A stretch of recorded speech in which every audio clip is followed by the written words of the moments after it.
James Turner for the untouchable true school sports. Let's go, baby. Bow! Be careful what you wish for because it can become a reality. Yeah. The untouchable True School Sports Empire, and y'all know the rest, man. Now listen, this is my official Xander Zayas versus Jorge Garcia post-fight review, and the result of the fight is honestly a very predictable but still equally impressive Xander Zayas unanimous decision victory, and now, you know, at 22 years old, just 35 days short of his 23rd birthday, Xander Zayas is the youngest world champion in boxing, which is really crazy because it feels like Xander Zayas has been around forever, but really and truthfully, you know, he's just, you know, we've had a front row seat from his pro debut to now. All of his fights been on ESPN, and Top Rank has done a great job of constantly keeping him in our face, and he's done a great job of just being a very consistent fighter throughout the years and just getting better. So he deserves a lot of credit for being a disciplined fighter inside and outside the ring. Peter Khan, one of the best managers in boxing. I've been singing his praises for years, and obviously Javier Centeno, who's pretty much been a father figure to him. So shout out to Xander. I'm gonna get to the fight in a second. Before I get to the fight, let me just let me talk that, because I know he probably represents his Puerto Rican heritage, and he should. But Xander Zayas, make no mistake about it, he is a product equally of the South Florida boxing scene. You know, I have great memories of 7 years ago, 2018, going to the Davey Powell back when Xander Zayas was shorter than me, and now he's a world champion 7 years later. So you know, it's great to see, man. He's now the 6th world champion from South Florida. You know, Xander Zayas, a product of the Davey Powell and Plantation High School. So South Florida stand up. You know, Xander Zayas joins Glenn Johnson, Randall Bailey, Teofimo Lopez, Robert Daniels, and Ada Velez as the other world champions from South Florida. So great to see, and hopefully it gives more inspiration to the local fighters down in the South Florida area. Now, as far as this fight with Garcia, you know, Garcia obviously was coming off of a big win against against Charles Conwell. You know, he wasn't very known to a lot of the boxing world up until that point. So he had all the confidence in the world to come in here and thwart and destroy all of Xander Zayas' plans. I know Mexican fighters, I don't like to generalize fighters as flat-footed, come forward fighters. Like I don't like to call Mexican fighters flat-footed, come forward, whatever type of fighters. But that's really what Jorge Garcia was. He was a flat-footed, come forward, volume punch Mexican fighter, has reach, doesn't really know how to use it. Xander had a clear advantage in foot speed, in hand speed, maybe not so much in the punching power department, but you know, in terms of speed and movement and those kind of things, that's all he needed, and he exploited that to the highest degree. And I said this on Twitter, and I'll say it here: Xander Zayas is not like if you had to grade his skill set by 10 out of 10 in every category, he's not going to be a 10 anywhere. Like, you're not going to see Xander Zayas be a 10 anywhere, but he's definitely an 8, 7.5 to an 8 everywhere on the board. He's just very well-rounded, and he's been very well managed over the years. And the crazy thing is, he's just now starting to develop his man straight and really fill out. His shoulders are broadening, so he could actually still get better, which is actually kind of crazy to think, because it feels like he's been around longer than he actually is. But yeah, I mean, I'm really impressed. Like I feel like people will, people in boxing, and they like to demean people's accomplishments.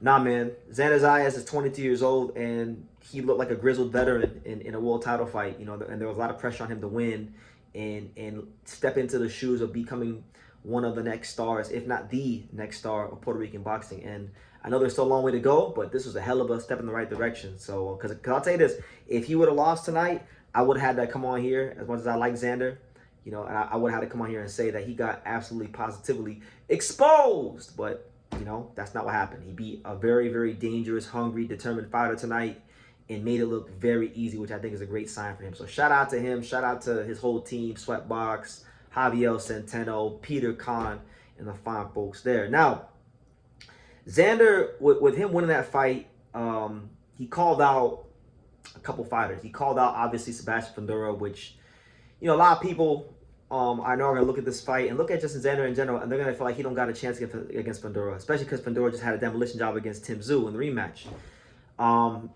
Fight could have been happened. Fundora asked for a ridiculous rehydration clause, which is insane to me because Fundura's like 6'7". He makes the weight comfortably. You know, he had to do all that. But anyway, that's neither here nor there. I felt like he's got a chance against Fundora. I know people will say there'll be a lot of people out there that want to discredit Xander and say he can't beat Fundora. I think he can beat Fundora. Like I said, man, Xander is not gonna. He's not a 10 in any category, but he's no lower than a 7.5 in any category, and he's an 8 everywhere on the board. So he's very well rounded. You know, he knows how to box. He knows how to move. He can counterpunch. He can be a versatile counterpuncher. You know, he can slip from the outside and then shoot over the top. You know, he's got a pretty good bag of skills. Just a really good, steady fighter who seems to be improving at a good rate. And he's not pillow fisted. Like, you can't just run up on Xander Zayas and think it's gonna be sweet. So, I'll be honest with you, man. I feel like this fight was good preparation for a Fundora fight. Obviously, you can't simulate Fundora because Fundora is 6'7", but this guy's long and rangy and he's a volume puncher. So it's the closest thing you can get to Fundora without fighting Fundora, in my opinion. And it's still nothing like fighting Fundora. So you got him. He called out Bakram. A lot of you guys out there, a lot of the Eastern European fanboys like to say that nobody wants to fight Bakram. Everybody's scared of Bakram. I'm gonna tell you right now, Xander Zayas ain't scared of Bakram. I feel like Xander would fight Bakram. Xander was willing to fight Virgil. He's willing to fight Boots. You know, these guys, for whatever the case may be, they decided to go in a different direction. So, and that's not hating. That's just the truth. So I think he will. I feel like he's got a lot of confidence over the years because he's been moved perfectly. Like if you want to know what it looks like to move a fighter and manage a fighter perfectly, just look at and study the career of Xander Zayas and the different guys he's fought and the styles he's fought at the right guys at the right time, just those kind of things. So I'm really happy for him. It could have happened. You know, it happened to a great guy in Xander and a great team and what he's got. As far as his future as a 54-pounder, I mean, there was a lot of concerns about him making the weight. I didn't really see a ton of effects of a sharp weight cut for him. I felt like he made the weight more than comfortably enough. So, I think he could do at least one or two more fights here. And whether it's, Fundora or Bakram, look, man, Xander has been prepared through his experience and the fights he's been in so far. I feel like to be prepared to take those challenges on, and I'm not doubting him in any of them fights. I'm happy for him, man. I think it's good for boxing. You guys want to know why I'm so happy? A lot of you guys may say, well, BT, he's from South Florida, so that's why you're happy. You happy that South Florida got a new world champion, and that is true. South Florida stand up, but that's not really what it is. It's just really cool to see a fighter who does everything right, like as far as like taking the right fight at the right time. You don't really hear Xander Zayas involved in any controversy. Like he's done everything right in his career to this point. His team has done everything right in his career to this point. And when you see the fighter, the manager, the trainer, and the promoter, when everybody's on one accord, it looks like Xander Zayas' career. So will he be the next Miguel Cotto? Will he be the next Puerto Rican superstar? I'm not so sure. But if Xander Zayas were to get knocked out and never win a big fight again, for the rest of his life, he's going to be called a world champion, and that's great.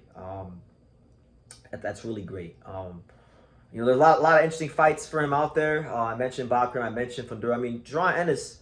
I feel like Jaron Ennis. A lot of people have gotten down on Jaron Ennis. I feel like Boots has high level of skill. Xander's got a big Puerto Rican fan base in New York. Boots is from Philly. That fight could do big business. So I wouldn't mind seeing that fight.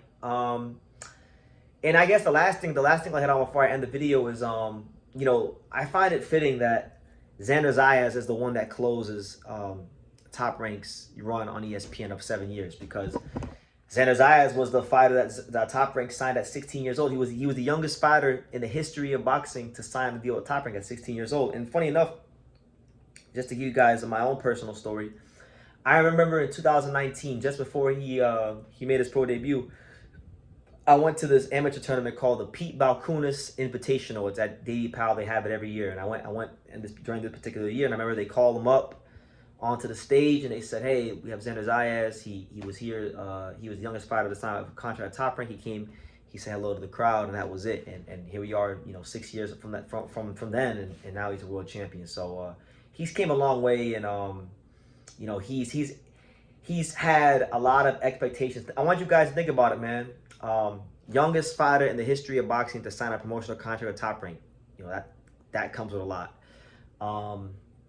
Being pegged as the next guy to fill the shoes of Miguel Cotto, that comes with a lot.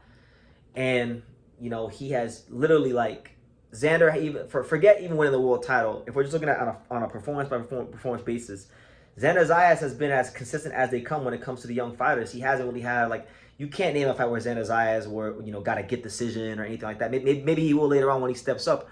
But from fight 1 all the way to tonight with winning the world title against Jorge Garcia, he has not had no controversial fights. And that shows you the kind of fighter he is. That shows you the kind of discipline he has and the consistency that he's shown.